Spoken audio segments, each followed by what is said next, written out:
5 राज्यों के चुनावी घमासान के बीच प्रधानमंत्री मोदी आज राजस्थान पहुंचे। राजस्थान के बाड़मेर में पीएम मोदी ने कन्हैया लाल हत्याकांड का मुद्दा उठाया और कांग्रेस पर तुष्टीकरण की राजनीति करने का आरोप लगाया। आप सोचिए, जहां जहां कांग्रेस आती है वहां आतंकी, दबंग और दंगाई, इनके हौसले क्यों बढ़ते हैं? इसका जवाब है कांग्रेस की तुष्टीकरण की नीति।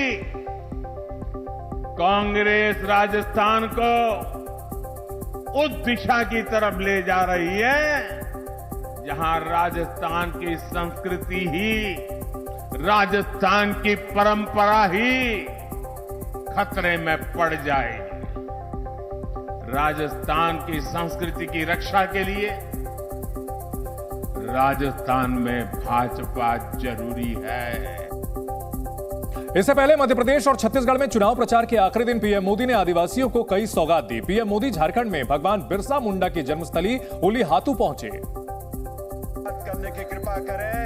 और जनजातीय गौरव दिवस के मौके पर 24,000 करोड़ के प्रोजेक्ट लॉन्च किए। इस मौके पर पीएम मोदी ने बटन दबाकर पीएम जनजातीय न्याय योजना की शुरुआत की। इसके जरिए छात्रों को पढ़ाई के लिए छात्रवृत्ति मिलेगी। वहीं किसानों को सौगात देते हुए उन्होंने किसान सम्मान निधि योजना की 15वीं किस्त भी जारी कर दी। हमने माई बाप की भावना से नहीं, बल्कि सेवक की भावना से आपके सेवक की तरह काम करना शुरू किया। कार्यक्रम के दौरान राष्ट्रपति द्रौपदी मुर्मू ने भी आदिवासियों को जनजातीय गौरव दिवस की बधाई दी और फिर पीएम मोदी और कार्यक्रम में मौजूद सभी लोगों ने 2047 तक भारत को विकसित राष्ट्र बनाने का संकल्प लिया। भगवान बिरसा मुंडा के गांव उलीहातू पहुंचकर पीएम मोदी उनके वंशजों से भी मिले। इस दौरान पीएम मोदी वहां की पवित्र मिट्टी को अपने माथे पर लगाना भी नहीं भूले और वहां से जो तस्वीरें सामने आई उसमें पीएम मोदी ने सबसे पहले भगवान बिरसा मुंडा को पुष्प अर्पित कर श्रद्धांजलि दी और फिर उनके वंशजों से मुलाकात कर उनके साथ फोटो भी खिंचवाई। बिरसा मुंडा के वंशजों का हालचाल जानने के बाद प्रधानमंत्री नरेंद्र मोदी वहां लगे तुलसी के पौधे के पास पहुंचे और फिर वहां की मिट्टी को अपने माथे से लगा लिया। सड़क के दोनों ओर स्वागत के लिए उनका। वहीं से पहले पीएम नरेंद्र मोदी ने रांची में बिरसा मुंडा मेमोरियल पार्क का भी दौरा किया। यहां पीएम मोदी ने भगवान बिरसा मुंडा की मूर्ति का माल्यार्पण किया और उनके साथ झारखंड के सीएम हेमंत सोरेन भी मौजूद रहे।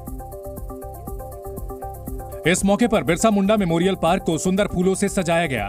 पीएम मोदी ने यहां हाथ जोड़कर उन्हें नमन किया और फिर बिरसा मुंडा मेमोरियल के सामने फोटो भी खिंचवाई।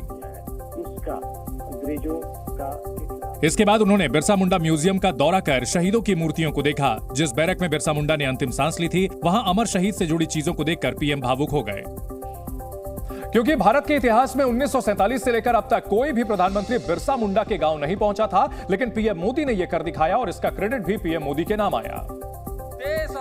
चूंकि मध्य प्रदेश, छत्तीसगढ़ और मिजोरम में आदिवासी मतदाता ही सरकार बनाने में निर्णायक भूमिका निभाते हैं, यही कारण है कि पीएम मोदी के इस दौरे को सियासी चश्मे से देखा जाने लगा। इसकी एक वजह यह भी रही कि जिन 5 राज्यों के कुल 679 विधानसभा सीटों पर चुनाव हो रहे हैं उनमें आदिवासियों के लिए 155 सीटें आरक्षित हैं। मध्य प्रदेश में 21.1% से ज्यादा आदिवासी वोटर्स हैं। वहीं छत्तीसगढ़ में 30.6% से ज्यादा आदिवासी वोट हैं। वहीं राजस्थान में 13.5% वोटर आदिवासी वर्ग से ही आते हैं और इसलिए विरोधी दलों ने पीएम मोदी के इस दौरे को चुनाव से जोड़ा और इसे आदिवासियों को लुभाने के लिए बीजेपी की एक कोशिश बताया। भारत माता की। छत्तीसगढ़ में चुनाव प्रचार के आखिरी दिन बीजेपी ने पूरा जोर लगाया। बीजेपी की ओर से अमित शाह, जेपी नड्डा ने धुआंधार प्रचार किया और चुनाव प्रचार के आखिरी दिन गृह मंत्री अमित शाह ने ऐलान किया कि अगर छत्तीसगढ़ में बीजेपी की सरकार बनी तो महतारी वंदन योजना के तहत महिलाओं को 12,000 रुपए हर महीने दिए जाएंगे। वहीं जांजगीर चांपा से अमित शाह ने यह भी कह दिया कि छत्तीसगढ़ सरकार पुलिस का दुरुपयोग कर रही है। भाजपा कार्यकर्ता बहनों माताओं का फॉर्म भराने जा रहे हैं तो उनको पकड़ने के लिए पुलिस को फोन किया जाता है। अमित शाह ने बीजेपी के घोषणा पत्र को मोदी की गारंटी से जोड़ा और ऐलान किया कि 3 दिसंबर को जब चुनाव का रिजल्ट आएगा तो कक्का की सत्ता से विदाई हो जाएगी, क्योंकि छत्तीसगढ़ में 17 नवंबर को दूसरे चरण के लिए 70 विधानसभा क्षेत्रों में मतदान होगा। इसलिए पार्टी का एजेंडा सेट करने के लिए खुद बीजेपी अध्यक्ष जेपी नड्डा ने कमान संभाली और चुनाव प्रचार के आखिरी दिन बीजेपी नेताओं से मुलाकात कर जीत का मंत्र दिया। रायपुर के आरंग में चुनावी रैली को संबोधित करते हुए उन्होंने कांग्रेस के घोटाले गिनाए। ये ऐसे कांग्रेसी हैं, न गगन छोड़ा, न समुद्र छोड़ा, न पाताल छोड़ा, न धरती छोड़ी। उन्होंने आरोप लगाया कि ऐसी कोई जगह नहीं जहां कांग्रेस ने घोटाला ना किया हो। वहीं शराबबंदी के मुद्दे पर भी सीएम भूपेश बघेल को घेरा। भूपेश बघेल ने बहनों से कहा था कि नहीं कहा था, गंगा की जल लेकर कि हम शराब बंद करेंगे, बोला था कि नहीं बोला था? बोला था कि नहीं बोला था? धोखा दिया कि नहीं दिया? जेपी नड्डा ने यहां तक कह दिया कि जो लोग राम के अस्तित्व पर सवाल उठाते थे वही लोग मंदिर मंदिर घूम रहे हैं।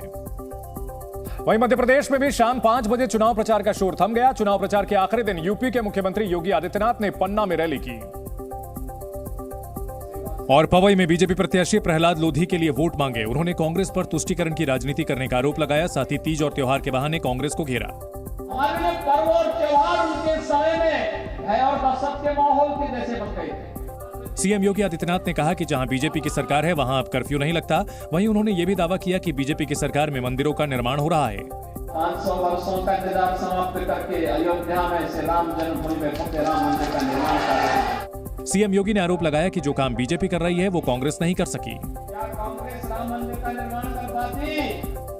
5 राज्यों के विधानसभा चुनाव में विपक्ष बेरोजगारी को बड़ा मुद्दा बनाने की कोशिश करता दिखा, लेकिन एसबीआई रिसर्च टीम ने हाल के वर्षों में रोजगार के मौकों को लेकर जो रिपोर्ट छापी वो सरकार को राहत देने वाली है। इस रिपोर्ट के मुताबिक कम से कम बीते 6 साल में देश में रोजगार के मौकों में काफी बढ़ोतरी हुई और रोजगार के मौके बढ़ने से बेरोजगारी की दर में कमी आई। वित्त वर्ष 2018 में बेरोजगारी की दर 6.1% थी, जो वर्ष 2023 में घटकर 3.2% रह गई। इस रिपोर्ट के मुताबिक वर्ष 2018 में कुल रोजगार में स्वरोजगार की हिस्सेदारी 52.2% थी, जो वर्ष 2023 में बढ़कर 57.3% हो गई है। यानी कुल रोजगार में स्वरोजगार की हिस्सेदारी 50% से ज्यादा है। खासतौर पर परिवार संचालित छोटे और मझोले उद्यमों का विस्तार हो रहा है और इसमें काम करने वाले घरेलू सहायकों की संख्या तेजी से बढ़ रही है। रिपोर्ट में यह भी कहा गया है कि 15 से 29 वर्ष की आयु वर्ग में बेरोजगारी की दर पिछले 3 वर्षों के सबसे न्यूनतम स्तर पर है। Zee News.